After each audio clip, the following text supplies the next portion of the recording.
ዝማሬ መላእክት ያሰማልን እግዚአብሔር አምላካችን ችለረት ጭሳት ቃሉን ይሰባ ስለፈቀደልን ክብርና ምስጋና ለወና ወዳሴ ለእርሱ ይሁን። ከዚህ በመቀጠል ሕይወት የሆነውን ቃል አባታችን መጋቢ አዲስ መመለወለቃል ያስተምሩናልና እንደሳቸው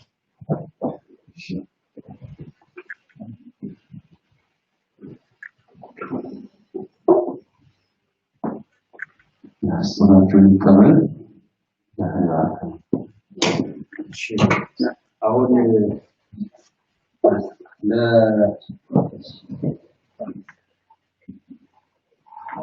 አሁን ለመታሰቢያ የሚሆን አንድ መዝሙር ኪዳን ልትዘምር ነው እና ስለዚህ እሷ እንግዲህ ሁሉንም ትወክላለች፣ ህፃናትን ሁሉንም። ስለዚህ አንድ መዝሙር ትዘምርልናለች።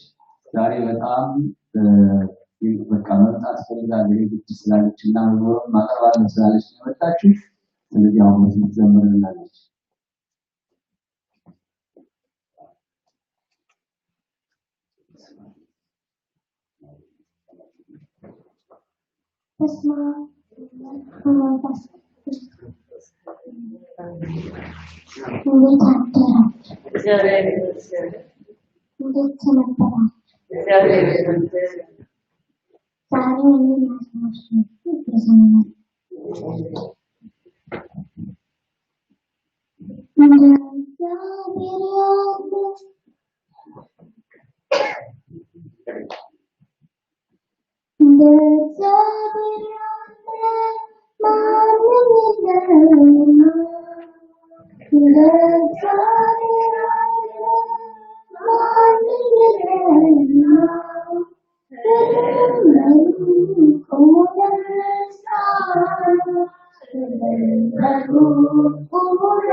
አሁን የዕለቱ ትምህርት እንማራለን። የዚህና ተቃል ዛሬ የምንማረው ሰላሜን እሰጣችኋለሁ በሚል ርዕስ የዕለቱ ትምህርታችን እንማራለን። ዛሬ ቸር ስለሆነ ምሕረቱ ስለሆነ ምስጋናና ክብር ለአምላካችን ለእግዚአብሔር ይሁን። እሺ አሁን የዮሐንስ ወንጌል ምዕራፍ 14 ቁጥር 23 ጀምረን ያነበብነው አይደል? በ22 ጀምረን ያነበብነው እና ያን ክፍል ነው ዛሬ የምንማረው። የዮሐንስ ወንጌል ምዕራፍ 14 ከቁጥር 22 እስከ 31 ያለው ክፍል እናነባለን ማለት ነው። የወንጌል የተነበበው ስጋው ደግሞ ለምንቀበል ለምንቀድስ ለምንቀርብ እንዲሁም ደግሞ ወደ ስጋው ደግሞ ለመቅረብ ለሚዘጋጁ ሁሉ ትምህርት እንዲሆን የሥርዓተ ቅዳሴው ማጠቃለያ ሲሆንና ወደ ቅዳሴ ከመግባታችን በፊት ነው። እንደምታስታውሱት ከዳዊት መዝሙር መስዋዕት ቅዱስ ጳውሎስ መልእክት ከመልእክታት አንድ ሐዋርያት ሥራ አንድ ከወንጌል አንድ እናነባለን። እነዚህ ሁሉ ቀኑንና በቀኑ የሚታሰበውን ሐሳብ የሚገልጹና የዕለቱን መልእክት የያዙ ናቸው። ስለዚህ ዛሬ የቤተክርስቲያን መልእክት ምንድነው? ዛሬ ቤተክርስቲያን ለልጆቿ የምታስተምረው ትምህርት ምንድነው? በዚህ ቀን የተነበበው ጌታ ወንጌል የሚናገረው ለኛ ምንድነው? በደንብ እናስብ። ማዕከላዊ ነጥቡ ሰላሜን እሰጣችኋለሁ፣ ሰላምን እሰጣችኋለሁ፣ ሰላምን እሰጣችኋለሁ። ሰላም ዓለም የሚሰጠው ሰላም አይደለም የሚለውና ይህም ሰላም ከሚሰጠን ከጸጋ መንፈስ የተነሳ የሚሆን እንደሆነ የሚያስታውሰን ክፍል ነው። ስለዚህ ቁጥር 22ን ለመረዳት መጀመሪያ ትንሽ ወደ ኋላ ሄደን ቁጥር 18 መጀመሪያ እናሳው። ምንድነው የሚለው? ጌታችን ወደ መስቀል ከመሄዱ በፊት የተናገረው ቃል የሐሙስ ዕለት ትምህርት ነው። ወላጆች እንደሌላቸው ልጆች አልተዋችሁም።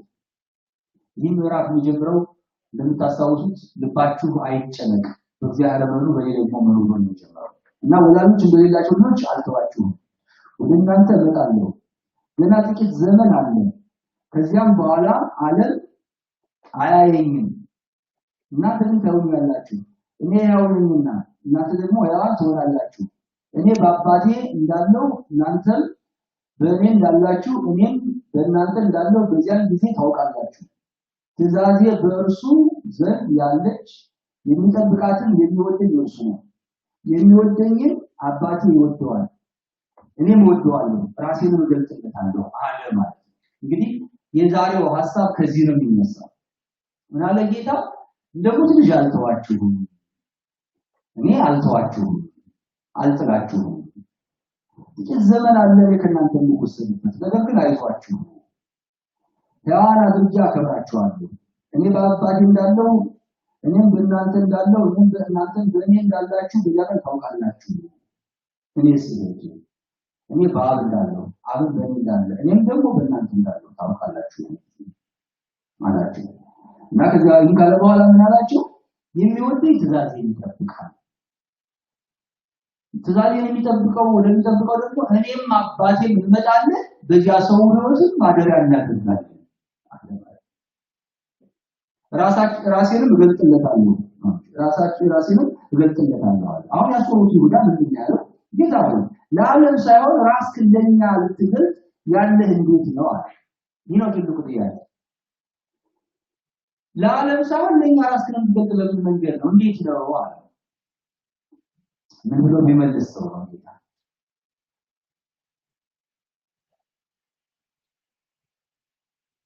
ኢየሱስም ይመስላል የሚወደኝ ነው ቃል ይጠብቃል፣ አባቴ ይወደዋል፣ ወደ እርሱ እንመጣለን፣ እርሱ ዘንድ እናደርጋለን። የኔ ራስ መግለጥ ማለት ነው። ጌታ ራሱን እንዲገልጥልን ከፈለግን ምንድን ነው የምናስበው ማለት ነው? ጌታ ራሱን መግለጥ ማለት ጌታ ራሱን የገለጠላት ነፍስ ማለት ማደሪያ ያደረጋት ነፍስ ማለት በሱ የከበረች ነፍስ ማለት ትእዛዙን የምትጠብቅ ነፍስ ናት። ትእዛዙን በምትጠብቅ ነፍስ ውስጥ እሱም አባቱም የባህሪው መንፈስ ቅዱስ ያድሩበታል። ምክንያቱም መንፈስ ቅዱስ ይሰጣችኋል ብሏል።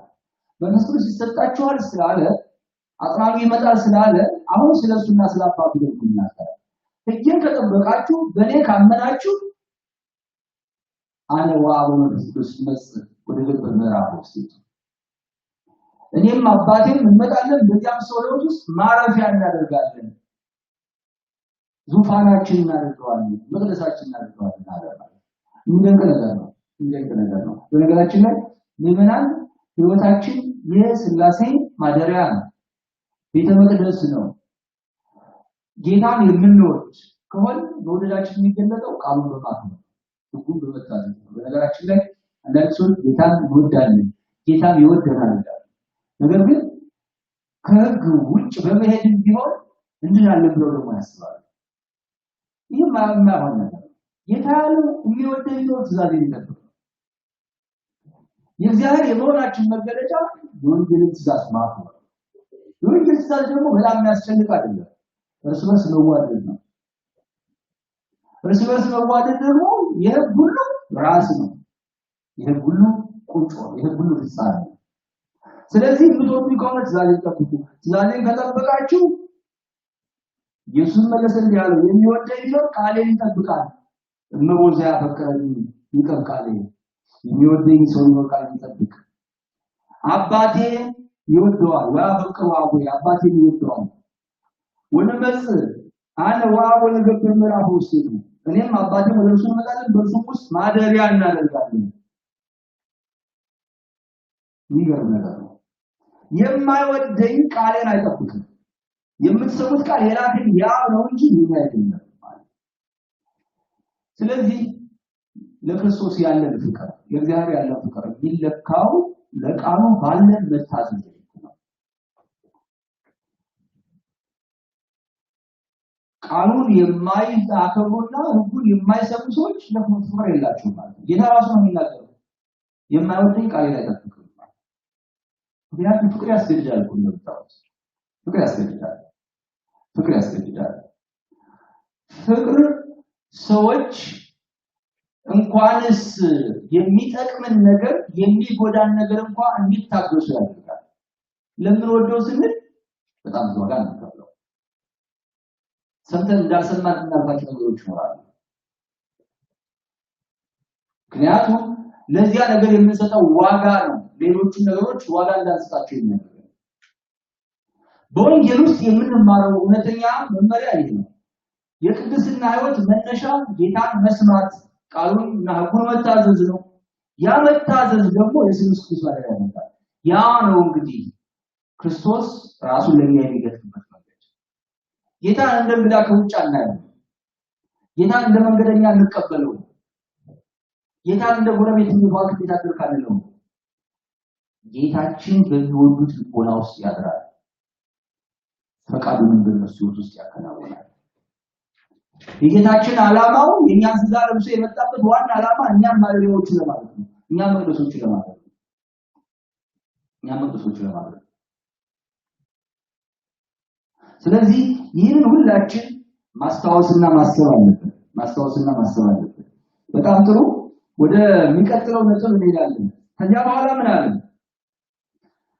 ከናንተ ዘንድ ሲኖር ይህን ነግሬያችኋለሁ አብ በስሜ የሚልከው ግን መንፈስ ቅዱስ የሆነውን አጽናኝ እርሱ ሁሉን ያስተምራችኋል አስቀድሜ እንደነገርኳችሁ አብ በስሜ የሚልከው አጽናኝ መንፈስ ቅዱስ ሁሉን ያስተምራችኋል በነገራችን ላይ ሉቃስ ማዚሁ ዮሐንስ ምዕራፍ 16 ላይ ተመሳሳይ ነው መንፈስ ቅዱስ ሲመጣ አሁን እኔ ልነግራችሁ የሚገባኝ ብዙ ነገር ነበር ግን አትችሉትም ስለማትችሉት ምልክላችሁ ካል የሆነው መንፈስ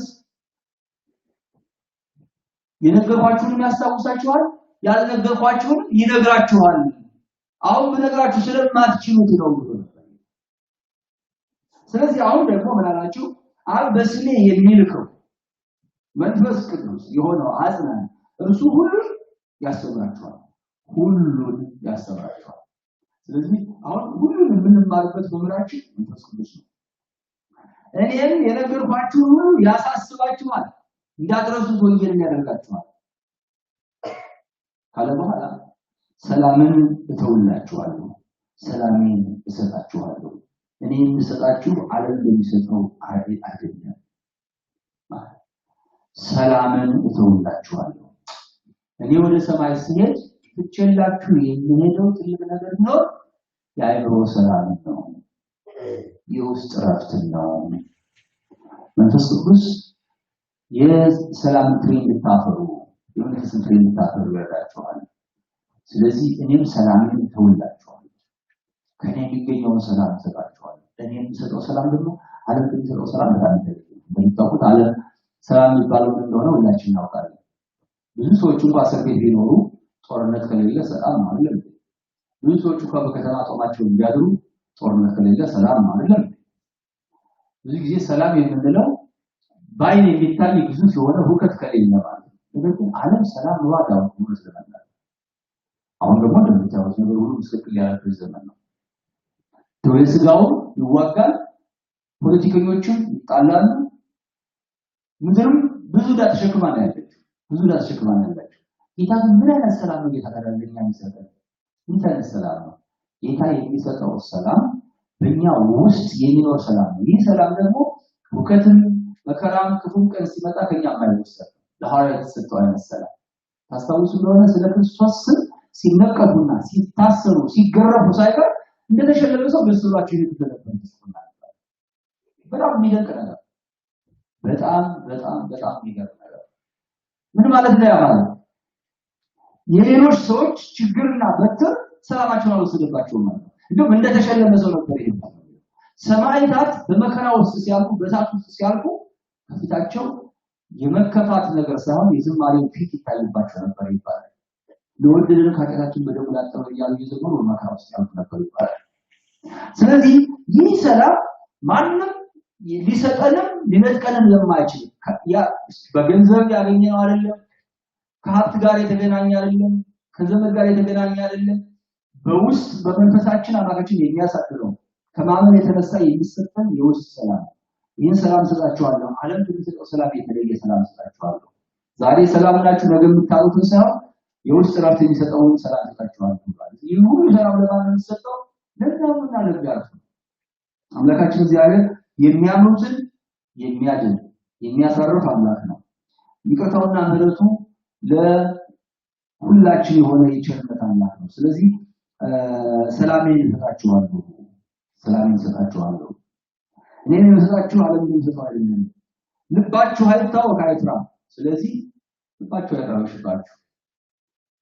ቁጣም ላይ እንደተነገረው እግዚአብሔር ነው በእኔ ደግሞ ካመናችሁ ሰላም አላችሁ። በነገራችን ላይ የሁከት ትልቁ ምንጩ አለማመን ነው። በጣም እርግጠኛ ባልሆንበት ነገር ላይ ሰላም እናጣለን። ምን የሆነ ነገር ይላል። አሁን ለምሳሌ በዚህ ዘመን ሰው ሁሉ ለህይወቱ እርግጠኛ ያልሆነበት ዘመን፣ በጣም ሁሉ ሰው ተሳቆ ነው የሚንቀሳቀስ።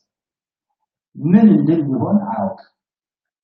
ነገር ግን በእውነትና በቅድስና ህይወታችንን እየጠበቅን ራሳችንን እያከበርን በተሰጠን በተፈቀደልን መልክ ህይወታችንን እንመራ ከሆነ አምላካችን ሰላምን ይሰጠናል፣ ሰላምን ያበዛልናል።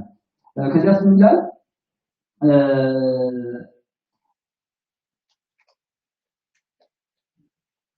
የምትወዱኝስ ቀጥሮ አሁን ይቀጥላል። እኔ እሄዳለሁ ወደ እናንተም እመጣለሁ እንዳልኳችሁ ሰማችሁ። ስለዚህ ደግሞ ይሄን ቃል የተናገረው የምትወዱኝስ ብትሆኑ ከኔ አብ ይበልጣልና ወደ አብ በመሄድ ደስ ባላችሁ ነበር። ምክንያቱም ከፍቷቸው ነበር ይላል ይላልቻቸው በጣም ከፍቷቸዋልና የምትወዱኝስ ከሆነ ከኔ አብ ይበልጣልና ወደ አብ በመሄድ ደስ ባላችሁ። ለምን ነው ከኔ አብ ይበልጣል ያለው? እውነት ነው። የታሰቡት ማለት ስጋሎች ማለት እንኳን አብ እንኳን ከአብ ከመላእክት አንሷል ጌታ፣ ከመላእክት አንሷል ጌታ።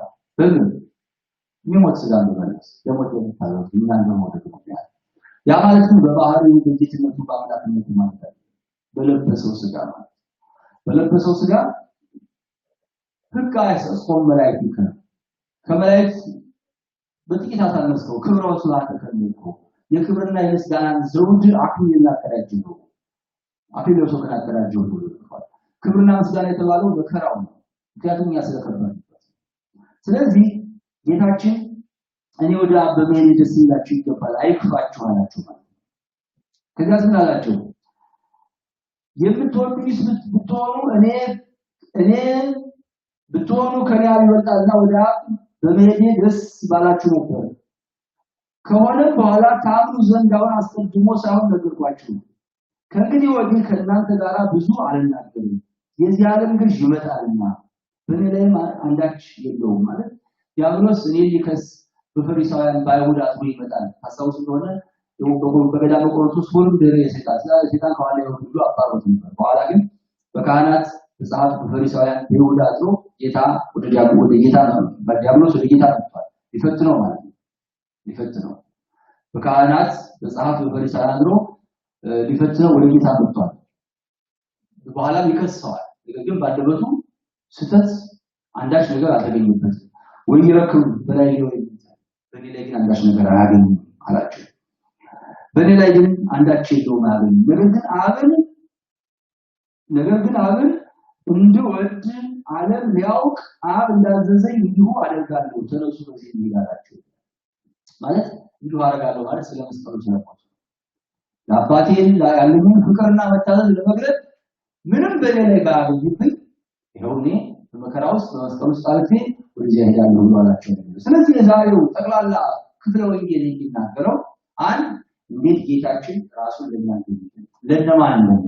ስለዚህ ጌታችን ለኛ የሚገልጸው ለሱ ነው። ሁልጊዜ የምናገረው አንድ ምሳሌ ዛሬ ልትገባችሁና ልጨርስ ነው። አንድ ሀብታም ሰው ነበር ይባላል። ነገስታትን ጳጳሳትን ሁሉ ሊጋብዝ ነው። እና አንድ ቀን በሁለት ጌታዬ ለምንድነው ለኔ ራስህን ማጥፋት አለ። እና በቃ ከደው ሲያለቅስ ቆይቶ እንደንቀልፍ ሲይዘው በልመጣለሁ በዚህ ቀንና ጠብቀኝ ይለዋል። ያ ሰው በሚገባ ቤቱን አዘጋጅቶ ሰራተኞቹ ሁሉ ለቁም ስላቸው እያሳዩ ይሄን አብስሩ ይሄን ስሩ ትልቅ እንግዳ ሊመጣብኝ ነው ይላል። ቤቱን ሁሉ አሳምኗል። መጨረሻ ላይ በሚገባ ልብሱን ለብሶ ተዘጋጅቶ በር ላይ መጠበቅ ጀመረ። ልክ 3 ሰዓት ባገራችን ይታመናል ሲሆን አንድ እጅግ በጣም ለማየት የሚያስፈራዳ ስለ ቸሩ እግዚአብሔር ስለ መድኃኔዓለም ማለት እግዚአብሔር ብሎ ሰደደው። በጣም ኮስተር ብሎ ማለት ነው። ከዚያ በኋላ ሰውየው አሁንም ይጠብቃል። ሲጠብቅ ረፈደና ምሳ ሰዓት ደረሰ። ጌታን እንደሰው ቀጠሮ ያከብሩ ይላል። አሁንም እንደገና ቤቱ ሲወጣ ሲገባ ምን ሲቆይና እንደ 6 ሰዓት ደግሞ አንዲት በጣም ለማየት ብታስብ በጣም የተንገላታች ጃሲ ስለ ቸሩ እግዚአብሔር ስለ መድኃኔዓለም አለች። ይህ ሰው እንደ ቤት ሆኖ የቤት ጣጣ የሚያቃነስ ዲሚሎች በማሽኖ የሚፈለፈሉት በእግዚአብሔር እሺ ብሎ አሰናብቷል ማለት ነው። መጨረሻ ላይ በጣም የተፈሳጨ ቀኑ የሄደ 9 ሰዓት አካባቢ እንደገና አሁንም አንድ ሌላ በጣም የተንገላታ ወጣት ልጅ ልመና መጣና ስለ ቸሩ እግዚአብሔር ስለ መድኃኔዓለም ማለት አሁንም በጣም ተበዛጭቶ መድኃኔዓለም ደግሞ ቀጣውን ስላላከበረለት በኃይለ ቃል ተናግሮ ያባረረ። መጨረሻ ላይ ቀኑ መሸና ምን በድዬ ነው ብሎ እንደገና በጣም ማለት መጸለይ ጀመረ። ሲጸልይ ቆየና ሲያዝን ቆየና ሲተኛ ለምን ታየው በራይ ለምን ነው ያመጣው እንዴማ በስታው ግራ ተቀበለና እሱ የፈለገው እንዴት ያለ እዚህ ያማረበት እዚህ የለበሰ የዘነቀ ነው። ጌታ እነዚህን ጎች አልተቀበለም ያለ። ስለዚህ ያ ማለት የጌታን ቃል ማድረግ ነው። ጌታ በህይወታችን ሊገለጥ የሚያደርገው የተቸገሩትን መርዳት፣ እርስ በርሳችን በሰላም መኖር፣ መከባበር፣ መተዛዘን ከዚህ የበለጠ አንዳች ነገር የለም።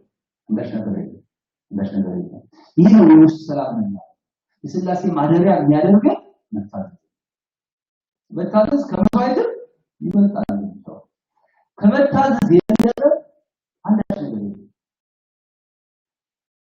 በጣም የተለየ ነገር የእግዚአብሔር ቃል የምንታዘዘው ደግሞ ለህይወታችን ለወንድማችን በምናሳየው መልካም ነገር፣ ለቤተክርስቲያን በምናሳየው መልካም ነገር፣ ለድሆች በምናሳየው መልካም ነገር፣ ህይወታችንን በምንመራበት መልካም ነገር። በነገራችን ላይ ጽድቅ ሩቅ የሀገር ያለ እንዳይመስል ጽድቅ ሩቅ አይደለም ያለው።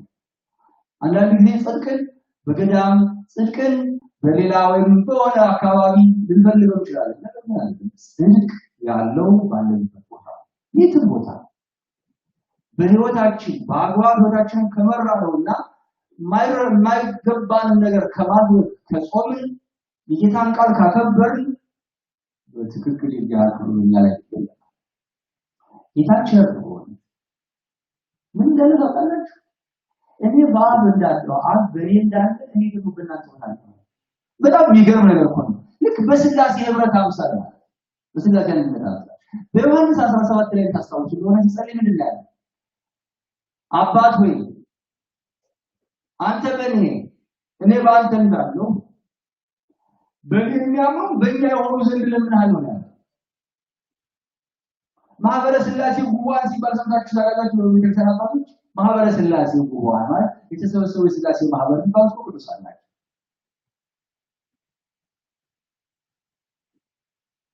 ስለዚህ የሥላሴ ማደሪያ የሚያደርገን የጌታን ቃል መውደድና ጌታን ቃል መታዘዝ የሚወደኝ ቢኖር ትእዛዙን ይጠብቅ። ይሄ ነው የወንጌል ቁልፍ ቃል። አንዳንድ ሰዎች ነገር ድህነትን ከወንጌል አወጥተው በሌላ መንገድ ሊያሳዩ ይሞክራሉ። መዳን ማለት ጌታን ከመውደድ የተነሳ የእግዚአብሔርን ቃል ያከበሩ ነው። የዳኑ ሰዎች መገለጫ ጌታን መውደድ ነው። መውደዳቸው የሚገለጠው ቃሉ በማክበር ነው። የዳኑ ሰዎች መገለጫ በወይን ግንዱ ላይ መብቀል ነው። ከዚያም የወይኑን ባህሪ አድርጎ የወይን ፍሬ ማፍራት። ካላፈሩ ግን ይቆረጣሉ። ቀጥሎ ባለው 15:1 ላይ እሱ ነው የምናነበው። ዮሐንስ ወንጌል 15:1 ላይ። ስለዚህ ሁላችንም ማሰብና መዘጋጀት ያለብን በእውነት እንዴት አምላካችን የምሕረት አምላክ እንደሆነ፣ እንዴት አምላካችን የይቅርታ አምላክ እንደሆነ ለሚወዱት እንዴት ክብሩን እንደሚገልጽ ነው። ለጌታችን ክብሩን ይገልጻል። አባ ጳውሎስ የሚባለው ደግሞ አንድ አባት እንደዚሁ በቃ ጌታ ማየት ፈልጉ ነው ይባላል። በጣም እንደው አንድ ቀን ማየት ፈልጋለሁ እና በጣም ሰጋጅ ነበሩ ይባላል። ስግደት በጣም ይሰግዱ ነበር። እንደ ዝርት ነበረ ሰውነታቸው ይሽከረከር ነበር ይባላል። እና ሲሰግዱ ሲጸልዩ ነው አንድ ቀን እልፍ እንግዲህ እስከ 10,000 ድረስ ሰው የሚያደርገው አይመስልም አይደል? እስከ 10,000 ድረስ ሰግዱ ነበር ይባላል። እንዲህ ይወሩ እየሰገዱ እየጸለዩ እያለ አንድ ቀን በጣም በሚገርም ሁኔታ ቤት እንዳሉ ሳያውቁት እየጸለዩ እየሰገዱ እየተነሱ እያሉ ጌታ ይገለጥላቸዋል። ጳውሎስ ምን ታደርጋለህ አላቸው። አንተን አገኘሁ አሉት። በዚህ ጊዜ ጌታ እኔም እኮ አንተን ለማግኘት እንደዚህ ሆኛለሁ ብሎ ልክ በመስቀል ላይ እንዳለው ነው ታያቸው ይባላል። ጌታዬ ሆይ ምን አድርጌ ብሎ አንድም እንዳልሰገዱ ቆጥረው በምህረት ማረን ብለው አልቅሱ ይባላል። አንደኛ ምን ነገር ካደረግን ያርግ የኛ ኩለንደም ይመጣው እንዲህ የጸለየ እግዚአብሔር ሁሉ ያደረገው በጣም ጽድቃችንን እንቆጥራለን። ያለው ለምንድነው? የክርስቶስን መስጠታችን ማለት ስለማንችል ድካማችንን ስለማናይ ከዚያ ጊዜ ጀምሮ ጳውሎስ ጨርሶ አንድ ቀንም እንደጾሙ እንደጸለዩ ያስቡ ነበር ይባላል። ሁልጊዜ ጌታችን ለኛ ያደረገውን ነገር ስናስብ በተለየ ትናሱን ማምለክ እንጀምራለን። ስለዚህ ጌታ ራሱ ይገልጣል። የሞት መንገድ ገልጾላቸዋል። የመስቀሉን ነገር እያሰቡ ሲሄዱ እንደምታሰቡ ለማርያም ራሱ ገልጾላታል።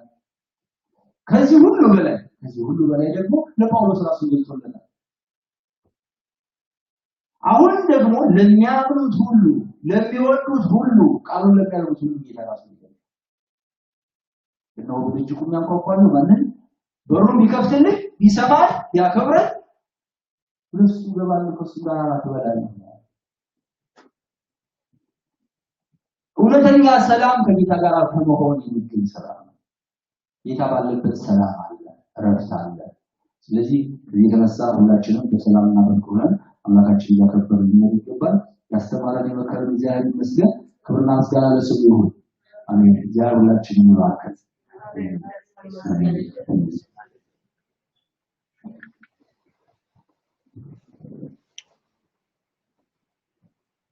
ቃለ ሕይወት ያሰማን።